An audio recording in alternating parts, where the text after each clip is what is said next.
বিষয়ভিত্তিক স্পষ্ট দিক নির্দেশনা দিতে আমরা আমাদের নির্বাচনী ইশতেহারকে ৮টি প্রধান ভাগে বিভক্ত করেছি। প্রতিটি ভাগ তৈরি করা হয়েছে দেশের বাস্তবতা, জনগণের চাহিদা এবং আগামীর সম্ভাবনাকে সামনে রেখে। এই ৮টি ভাগ হল: ১. জুলাই বিপ্লবের আকাঙ্ক্ষায় একটি বৈষম্যহীন, শক্তিশালী ও মানবিক বাংলাদেশ। ২. আত্মনির্ভরতার পথে নিজ পায়ে দাঁড়ানোর প্রত্যয়। ৩. টেকসই অর্থনৈতিক উন্নয়ন ও ব্যাপকভাবে কর্মসংস্থান সৃষ্টি। ৪. স্বনির্ভর কৃষি ও প্রকৃতির স্বাভাবিক বিকাশের মাধ্যমে পরিবেশ বান্ধব উন্নয়ন। ৫. মানব সম্পদ উন্নয়ন ও জনগণের মৌলিক জীবন মানের উন্নয়ন। ৬. সমন্বিত অবকাঠামোগত উন্নয়ন। ৭. যুবকদের নেতৃত্বে প্রযুক্তি বিপ্লব ও সমৃদ্ধ বাংলাদেশ। ৮. সবার জন্য অন্তর্ভুক্তিমূলক রাষ্ট্র। এই ৮টি ভাগের মধ্য থেকেই নির্বাচিত করা হয়েছে ইশতেহারের কিছু মূল ও অগ্রাধিকারমূলক বিষয়, যা আমরা বিস্তারিতভাবে আপনাদের সামনে তুলে ধরব। যার শুরুতেই থাকবে সুশাসন ও জননিরাপত্তা এবং তা নিশ্চিতে মন্ত্রী ও এমপি সহ সকল পর্যায়ের জনপ্রতিনিধিদের ও তাদের পরিবারের সদস্যদের বার্ষিক সম্পদ বিবরণী জনসাধারণের সামনে পেশ করা হবে। সরকারি অফিসে সিসি ক্যামেরা স্থাপন এবং সব গুরুত্বপূর্ণ সরকারি নথি ও সেবাকে শতভাগ অনলাইনে রূপান্তর করা হবে। ৬৪ জেলা শহর এবং প্রায় ৫০০ উপজেলা ও ছোট শহরকে পরিকল্পিত শহর হিসেবে গড়ে তোলা হবে। তরুণদের দেশ পরিচালনায় অগ্রাধিকার দেওয়া হবে। নারীদের মধ্য থেকে মন্ত্রিসভায় উল্লেখ সংখ্যক প্রতিনিধি অন্তর্ভুক্ত করা হবে। ডিজিটাল পাহারাদার অ্যাপের মাধ্যমে যে কোনো অপরাধের, যেমন চাঁদাবাজি, ঘুষ, নারী নির্যাতন বিরুদ্ধে তাৎক্ষণিক ডিজিটাল রিপোর্ট করা যাবে, যেখানে রিপোর্টকারীর পরিচয় গোপন রাখা হবে।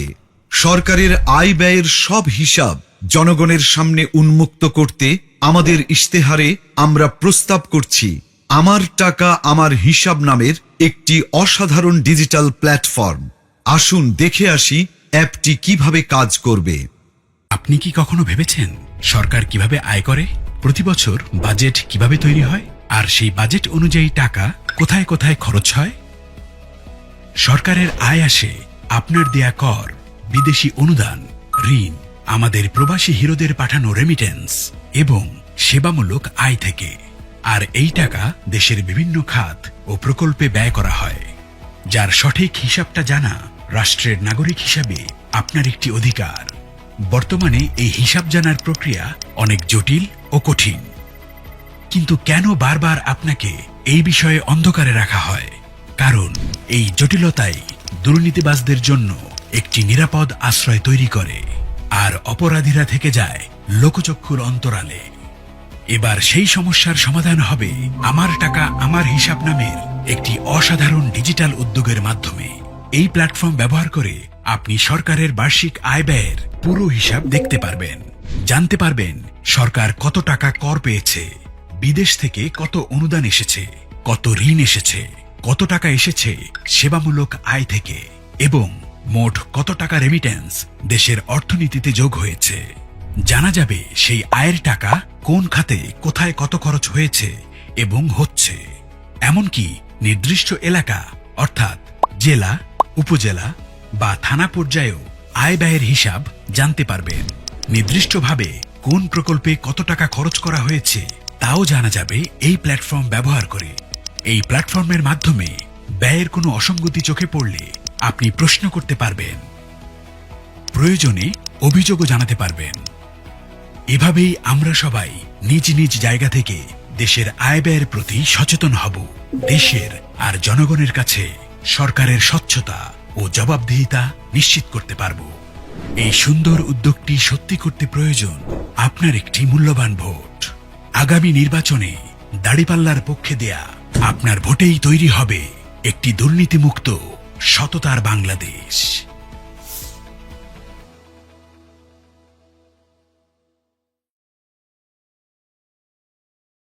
এর পাশাপাশি জননিরাপত্তা নিশ্চিত করার লক্ষ্যে চাঁদাবাজি, দুর্নীতি, সন্ত্রাস ও সামাজিক অপরাধ দমনে আমরা নিয়ে এসেছি ডিজিটাল পাহারাদার অ্যাপ। আসুন এখন অ্যাপটি সম্পর্কে আমরা বিস্তারিত জেনে আসি। প্লে স্টোর বা অ্যাপ স্টোর থেকে ডিজিটাল পাহারাদার অ্যাপটি ডাউনলোড করুন। আপনার ফোন নাম্বার দিয়ে রেজিস্ট্রেশন করুন। 6 সংখ্যার গোপন পিনটি সেট করুন। কোন ধরনের অভিযোগ দিতে চান তা সিলেক্ট করুন।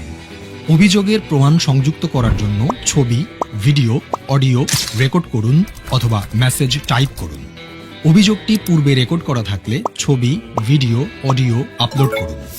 আমি উপরের শর্তাবলী পড়েছি, এই লেখাটিতে টিক মার্ক দিন, তারপর জমা দিন বাটনে ক্লিক করুন। অভিযোগের 24 ঘন্টার ভেতরে দ্রুততম সময়ে ব্যবস্থা গ্রহণ করা হবে। আপনার অভিযোগটির অগ্রগতি অ্যাপটির মাধ্যমে ট্র্যাক করতে পারবেন। অভিযোগটির সর্বশেষ তথ্য আপনাকে SMS এর মাধ্যমে জানানো হবে।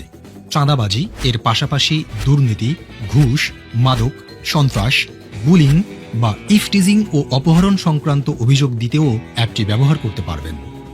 অভিযোগকারীর নিরাপত্তা নিশ্চিত করার জন্য পরিচয় গোপন রাখা হবে। এখন আমরা আলোচনা করব অর্থনীতিকে শক্তিশালী করতে আমাদের প্রস্তাবিত কর্ম পরিকল্পনা নিয়ে। 2040 সালের মধ্যে আমরা বাংলাদেশের অর্থনীতিকে $2 ট্রিলিয়ন উন্নীত করব, যেখানে মাথাপিছু আয় দাঁড়াবে $10,000। কর্পোরেট ট্যাক্স পর্যায়ক্রমে 20% এর নিচে নামিয়ে আনা হবে। বাংলাদেশে সকল ইসলামী ব্যাংক ও বীমা খাতের বিকাশে সহায়তা করা হবে। বিদেশে পাচারকৃত অর্থ ফেরত আনার লক্ষ্যে কার্যকর ব্যবস্থা গ্রহণ করা হবে। করমুক্ত আয়ের সীমা ক্রমান্বয়ে বৃদ্ধি করে 6 লাখ টাকা পর্যন্ত উন্নীত করা হবে। অর্থনৈতিক কর্মকাণ্ড গতিশীল করার মাধ্যমে জিডিপি প্রবৃদ্ধির হার ক্রমান্বয়ে 7% উন্নীত করা হবে। আমাদের ইস্তেহারের আরেকটি অন্যতম প্রধান অগ্রাধিকার যুব সমাজ ও কর্মসংস্থান। কারণ বাংলাদেশের এই তরুণদের দক্ষ ও কর্মক্ষম করে তুলতে পারলে বাস্তবায়িত হবে সমৃদ্ধ বাংলাদেশের স্বপ্ন। 5 বছরে 1 কোটি তরুণ তরুণীকে দক্ষতা ও প্রযুক্তি নির্ভর আন্তর্জাতিক মানের প্রশিক্ষণ দেওয়া হবে। কর্মসংস্থান না হওয়া পর্যন্ত ন্যূনতম 2 বছরের জন্য শিক্ষিত বেকারদের মাসে 10,000 টাকা করে কর্জে হাসানা সুদমুক্ত দক্ষতা উন্নয়ন ফি দেওয়া হবে। দক্ষতা যেমন বিদেশি ভাষা, আইটি, কম্পিউটার মেগা উন্নয়ন করলে কলেজ থেকে বিশ্ববিদ্যালয় পর্যন্ত প্রতি ছাত্রকে ফি প্রদান করা হবে।